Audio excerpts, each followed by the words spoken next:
পশ্চিম বাংলার একটা আলাদা স্থান আছে। যেহেতু আমরা বাঙালি, আমাদের গায়ে একই রক্ত। এপারেও বাঙালি, ওপারেও বাঙালি, এপারেও আমরা বাংলায় কথা বলি, তারাও বাংলায় কথা বলে।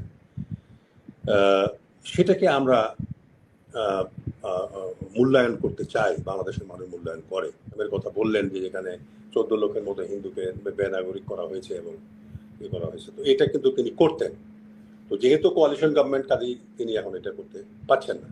এবং আগামী নির্বাচনে আমি মনে করি বিজেপির আসার সম্ভাবনা খুব কম। মানুষকে পরাজিত করবার মতো কোনো অস্ত্র কিন্তু আবিষ্কার হয়নি। এবং আপনি যতই মানুষকে দেয়ালের দিকে পুশ করতে থাকবেন, একবার না একবার তারা কিন্তু আপনার ঘুরে দাঁড়াবে। আরবিতে একটা প্রবাদ আছে, যখন একটা ক্লাসরুমে আপনার 10 জন ছেলে থাকে আর 3 জন মেয়ে থাকে, তো শিক্ষক এসে যদি বলে যে ছেলেরা দাঁড়াও, তো ওটা মেয়েদের জন্যও প্রযোজ্য হয়। যখন মেজরিটিকে অ্যাড্রেস করা হয় তখন মাইনরিটি অটোমেটিক্যালি সেখানে অন্তর্ভুক্ত হয়। কাজেই কর্নেল ওলি চলে গেছেন, জাতীয় পার্টিকে ডাকা হয় নাই। এই দুটো দল, বাংলাদেশে তো শত শত দল, দলের কোনো শেষ নাই। তো সেখানে দুটো দল আসেনি বা ডাকা হয়নি, তাতে ঐক্যের কোনো ক্ষতি হয়েছে বলে আমি মনে করি না। তাছাড়া জাতীয় পার্টি হলো শেখ হাসিনার মানে সহযোগী দল। 2024 ইলেকশনেও তারা পার্টিসিপেট করেছিল। তারা গৃহপালিত বিরোধী দল ছিলেন এবং এক সময় বিরোধী দলে থাকার পরেও হাসিনা সরকারের মন্ত্রী ছিলেন। পরে অনেক সমালোচনা হওয়ার পরে মানে চক্ষু লজ্জার ভয়ে তারা আর মন্ত্রী হয়নি। তো কাজে সেই দলটা তো ডাক পাওয়ার কথা না, বরং তাদের জেলখানায় থাকার কথা। এখনো ঘুরে বেড়াচ্ছে, এটাই আমার কাছে আশ্চর্য মনে হয়। আর কর্নেল ওলি একাই, তার পার্টি, উনি একাই একজন। এখন সেটা কেন তিনি চলে গেছেন এটা আমি এখনো জানি না। পরে নাকি তালিকায় ওনার নাম ছিল না, তো উনি, নাম ছিল না। আমরা তো জানি যে এগুলো আগে থেকে ইনভাইটেশন পাঠানো হয়। তো না না, শোনেন, আমার বিয়ের যখন বিয়ে হয়, আমার নিজের ভাস্তিকেই দাওয়াত দিতে আমি ভুলে গেছিলাম। তো এইরকম ঘটনা ঘটে। তো এইগুলো এখন কি করবেন? পরে যখন দেখা গেল যে বিয়েতে নাই, তখন তাকে ওই হাত পা ধরে আবার আনার ব্যবস্থা করা হলো, মানে এই ধরনের ব্যবস্থা আর কি। তো যাই হোক, আমি দীপক ব্যাপারীর কথায় আসি। তিনি খুব বাস্তবসম্মত কথা বলেছেন এবং ভারতের মাটিতে দাঁড়িয়ে তিনি বলছেন যে যুদ্ধের কোনো সম্ভাবনা নাই। আমি সেটা বিশ্বাস করতে চাই। তার কথায় যে আকুতিটা প্রকাশ পেয়েছে সেটা হলো যে বাংলাদেশ এবং ভারতের মধ্যে যে সম্পর্ক হবে, সেখানে পশ্চিম বাংলার একটা আলাদা স্থান আছে। যেহেতু আমরা বাঙালি, আমাদের গায়ে একই রক্ত। এপারেও বাঙালি, ওপারেও বাঙালি, এপারেও আমরা বাংলায় কথা বলি, তারাও বাংলায় কথা বলে। সেটাকে আমরা মূল্যায়ন করতে চাই, বাংলাদেশের মানুষ মূল্যায়ন করে। যেমন ধরেন, আমরা খুব সস্তায় ভারতে গিয়ে চিকিৎসা নিতে পারি। এখন আমরা যদি ভারতে না যেতে পারি, তাহলে হয় আমাদেরকে যেতে হবে থাইল্যান্ডে, না হলে মালয়েশিয়াতে। এই দুটো দেশেই তো এইখানে ভালো চিকিৎসা পাওয়া যায়। পাকিস্তানে তেমন কোনো সুবিধা নাই। তো সেদিক থেকে এটা খরচ অনেক বেশি পড়ে যাবে। কাজে আমরা চাই যে ভারতে আমরা গিয়ে, বিশেষ করে পশ্চিমবাংলায়, চেন্নাইতে বা অন্য অন্য কোনো জায়গায় শিক্ষা নিতে। তো সেখানে তো ভারত আপনার ওই ভিসা বন্ধ করে দিয়েছে। তো এরই প্রোটেস্ট হিসাবে বোধহয় মনে হয় আগরতলাতে ভিসা দেওয়া হতো, সেটা বাংলাদেশ বন্ধ করেছে আর কি, আক্রমণ হওয়ার পরে। এখন উনি যেটা, দীপক ব্যাপারী যেটা বলেছেন যে ওখানকার হিন্দুরাই নির্যাতিত হচ্ছে আপনার এই বিজেপি দ্বারা, আমি বিশ্বাস করতে চাই এটা সত্যি। এটা খুবই সত্যি কথা, তিনি সত্যি কথা বলেছেন এবং এটাই সত্যি। আমি এটা ফলো করি। দেখেন, বাবরি মসজিদ ভেঙে সেখানে রাম মন্দির করা হয়েছে। সেখানে ওই যে উত্তরপ্রদেশের যে মুখ্যমন্ত্রী, বুলডোজার বাবা তাকে বলা হয় আর কি, আদিত্যনাথ, যোগী আদিত্যনাথ, তিনি তো ভোটে হেরে গেছেন। তার মানে ভারতের সাধারণ মানুষ এখনো বুদ্ধি বিভ্রান্ত হননি যে রাম মন্দির তৈরি করে তাকে ভোটে জেতানো কিন্তু যায়নি। এবং আমি ধন্যবাদ জানাই ভারতের মানুষকে যে মোদির মুখে তারা লাগাম লাগিয়েছে এবার ভোটে। না হলে কিন্তু ওই যে আপনার নাগরিক পুঞ্জি, এগুলো উনি যে আসামের কথা বললেন যে যেখানে 14 লক্ষের মতো হিন্দুকে বেনাগরিক করা হয়েছে এবং ইয়ে করা হয়েছে। তো এটা কিন্তু তিনি করতেন। তো যেহেতু কোয়ালিশন গভর্নমেন্ট, কাজেই তিনি এখন এটা করতে পারছেন না। এবং আগামী নির্বাচনে আমি মনে করি বিজেপির আসার সম্ভাবনা খুব কম, কারণ তারা যে কর্মকাণ্ডগুলো করছে বিশেষ করে বাংলাদেশের সঙ্গে। আর এই যে আপনার আজকাল টেকনোলজি এত বেশি অ্যাডভান্স হয়ে গেছে, আপনি পৃথিবীর যে কোনো খবর আপনি পেতে পারেন। আমিও আজকে একসাথে লিখেছি যে ভাই, আপনারা ভারতের মানুষ, আপনারা বাংলাদেশে যে হিন্দু নির্যাতন হচ্ছে, তো এখানে টেলিফোনে আপনারা কথা বলতে পারেন, নিজেরা আসতে পারেন, দেখে যেতে পারেন।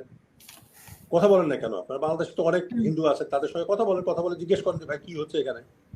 তো এইভাবে এই মিডিয়া বলছে, আর সেগুলোর উপরে আপনারা, আমি তো দীপক ব্যাপারীর কথায় যা বুঝলাম ওটা ওখানকার মানুষও বিশ্বাস করে না, আমরা বরং বেশি বিশ্বাস করি আমার মনে হয়।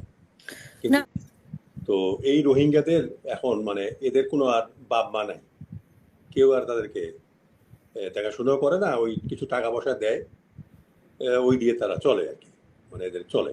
এদের ভবিষ্যৎ যে কি হবে তাও আমি জানি না। আমাদের বর্তমান যে অন্তর্বর্তী সরকার, তারা এই দেশকে রিকোয়েস্ট করে, ওই দেশকে রিকোয়েস্ট করে যে তাদেরকে নাও, তাদেরকে নিয়ে ওখানে রাখো। আমার কথা হলো এদের মাতৃভূমি হলো আপনার মিয়ানমারের সেই আরাকান, তো সেখানে তারা ফিরে যাবে।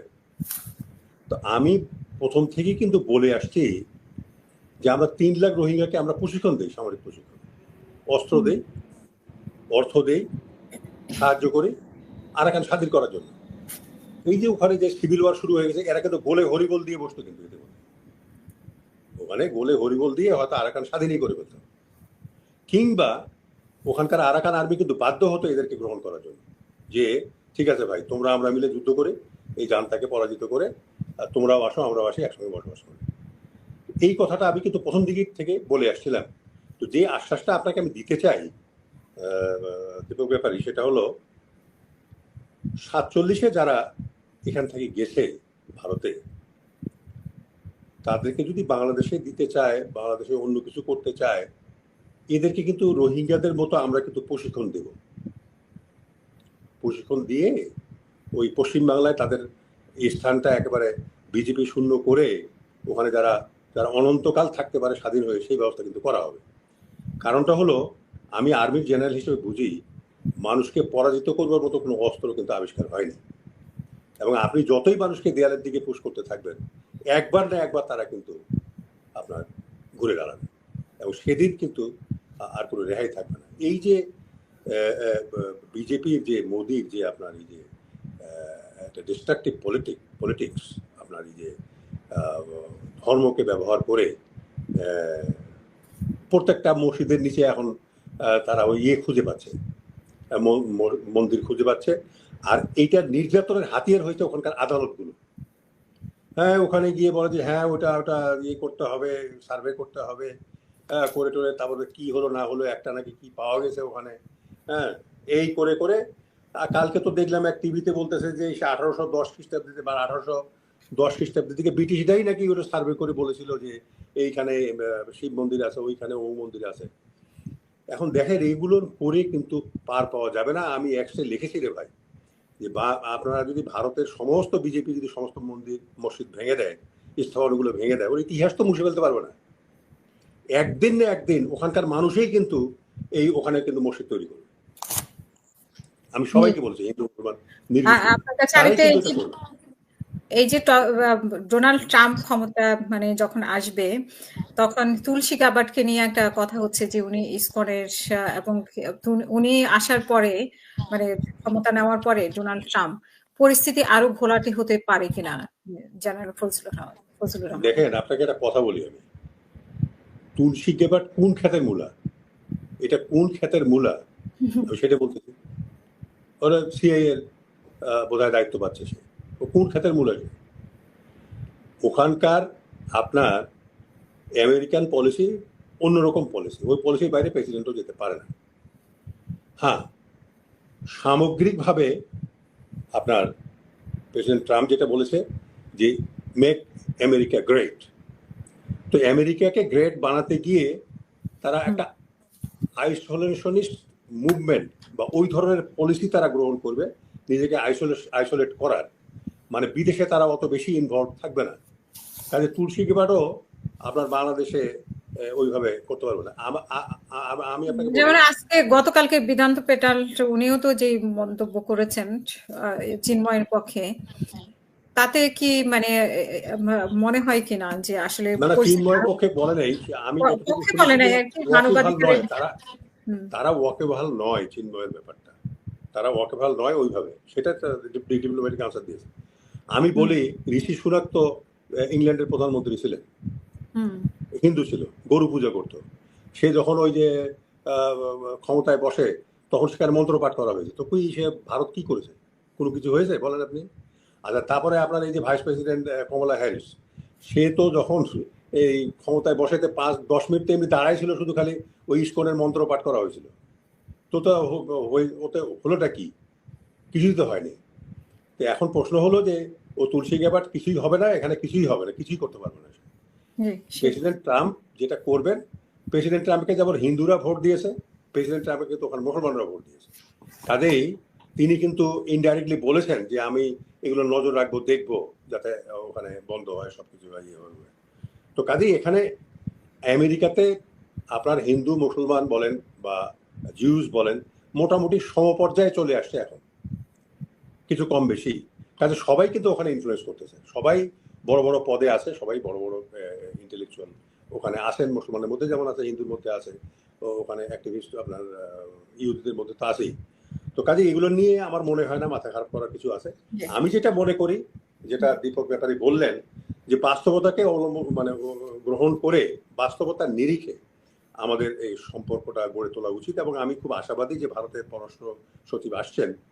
আমার মনে হয় ভারত থেকে যখন পররাষ্ট্র সচিব এখানে আসছে, আমি সেটাকে স্বাগত জানাই, এবং আমি মনে করি অনেকটা উনি আসলে আলোচনার মাধ্যমে অনেক কিছুই কিন্তু নিরসন হবে বলে আমি মনে করি। আর আরেকটা জিনিস হলো যে ভারতে এই যে পশ্চিমবাংলায় যে বই মেলা, আমি দীপক ব্যাপারীকে অনুরোধ করব মমতা বন্দ্যোপাধ্যায়কে একটা স্টেটমেন্ট দিতে বলে যে না, এখানে বইমেলা হবে, আমরা চাই তারা আসুক, স্বাগত জানাই, এবং আমরা নিরাপত্তার কোনো রকমের অভাব হবে না। তাহলে আমার মনে হয় যে একটা ব্যবসায়িক বিষয়, আর তাছাড়া বাংলার একটা সাংস্কৃতিক বন্ধন, সব মিলে আমার মনে হয় বাংলাদেশে যারা আছেন তারা বোধহয় না করবেন না। আর ইতিমধ্যে তো যদি পররাষ্ট্র সচিব এসে ঘুরে যান এবং সেই নিশ্চয়তা দেন, তাহলে আমার মনে হয় সেটা হতে পারে। এবং আমরা প্রতিবেশী ভারত এবং বাংলাদেশ, আমরা চাই উভয় দেশ, আমরা উভয়ের সম্পদ ব্যবহার করে জনগণের জীবনমানের উন্নয়ন করব। সৎ প্রতিবেশী হিসেবে একে অপরকে সম্মানের আসনে রেখে আমরা আমাদের ভবিষ্যৎ রচনা করব। আর বিশেষ করে পশ্চিমবাংলার মানুষ, তাদের সঙ্গে আমাদের সম্পর্ক অন্যরকম, এবং এই সম্পর্ক আমরা ভবিষ্যতে আরও পুষ্প পল্লবে বিকশিত হোক, সেটাই আমরা চাই। এবং আমি দীপক ব্যাপারীকে অনুরোধ করব যে সেন্ট্রাল গভর্নমেন্ট না, পশ্চিমবাংলা গভর্নমেন্ট আমাদের বাঙালিদেরকে পশ্চিমবাংলায় যাওয়ার ব্যাপারে আলাদা কোনো ব্যবস্থা করতে পারেন কিনা সহজতরভাবে, সেই জিনিসটা আমি চিন্তা করে দেখতে বলবো আর কি। কারণ আমরা পশ্চিমবাংলায় যেতে চাই, সেখানকার চিকিৎসা নিতে চাই, তাদের সঙ্গে মেলামেশা করতে চাই, এবং তারা আমরা মিলে আমরা আমাদের সুন্দর ভবিষ্যৎ রচনা করতে চাই। ধন্যবাদ।